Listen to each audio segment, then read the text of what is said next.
God.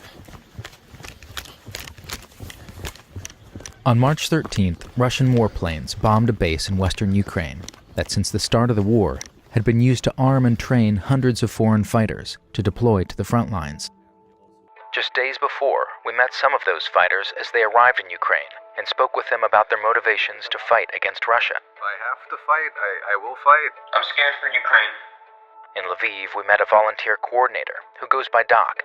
He was helping fresh arrivals get set up with a meal and lodging, and then registered to get a weapon. Doc isn't working in an official capacity, but he's seizing the moment to serve his country.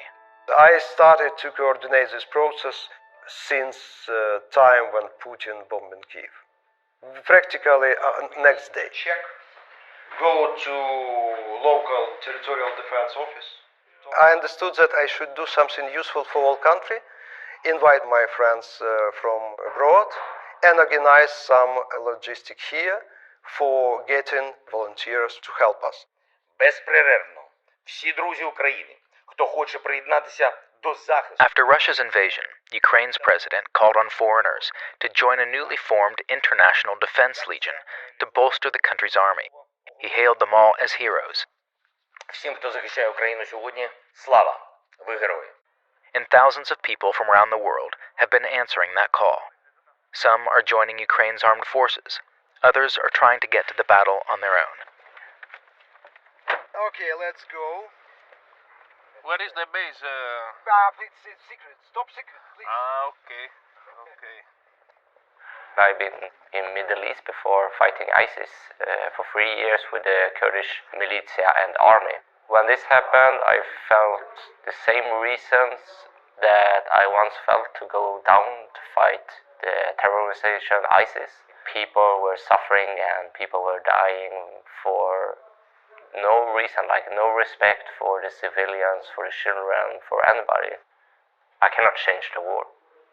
I can be a part of helping in the defending of the war.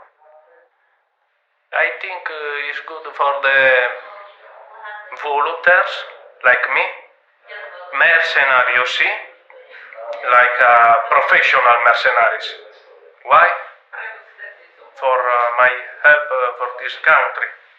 What I see is the Russian bombing civilian buildings, and lots of people get hurt who just want to live normal life. It's not cool. Walking the streets, the volunteers were approached by more foreigners looking to help. Adam here came from Southern California. So you're American. What is your name? I'm American and Israel. Adam. Adam, let's go with us. Yes. They are from Sweden, Italy, and Finland. My third stop at an enlistment office. They keep transferring from place to place because I can't find one for foreigners. It's only for the locals. Yeah. So... Eager to get to the fight, Jesper, Ricardo, and Pedro decided to leave Doc and were recruited to join the official army. They headed off to the training base that was later attacked. Meanwhile, Doc took in new volunteers, 2 Americans and a Spaniard. Professional go to army, not real skilled guys go to humanitarian branch of us. Yeah. Flew to New York, then to Poland from there. Then we just took a Flixbus across the border, and then after that we just came to Lviv. We're staying here for a bit, and then I met up with those guys, and now we're on our way to the military office to get us signed up. I did something similar when I was 19. I went to Iraq to join up with the Yeveshe, so it's not like my first time traveling overseas and going to like a dangerous area. That's after we organized all our ammunition and stuff. We had a couple old Russian grenades in the back too when we were over there. I worked at a place called Taco Bell. It's a fast food restaurant in the U.S. It's really easy for me to save up money. And I saw everything that was happening here. I just decided to take that money, buy the plane ticket, and come out here.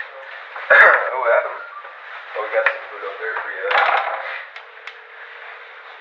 You ready? My mom asked me if I wanted to go volunteer here in Europe. She wanted me to be in Poland and help the refugees. And the next day I was thinking about it at work. I was working at the dollar store. And I just decided that I'm going to do it. I told her that I'm going to Ukraine to help I didn't really give her specifics on fighting because I didn't want her to worry and stuff like that. But yeah, she wasn't too happy when I told her I was even going to Ukraine, let alone Kiev, let alone fighting Kiev. The volunteers packed their bags and headed east toward the fighting, with no weapons and no clear plan. I don't think that only foreigners can save us. Definitely not. But the feeling of solidarity and uniting, links between people. They feel that they have support of globe. It's incredible, really. Slava Ukraini! For the foreign fighters who went to the training center, the war soon found them.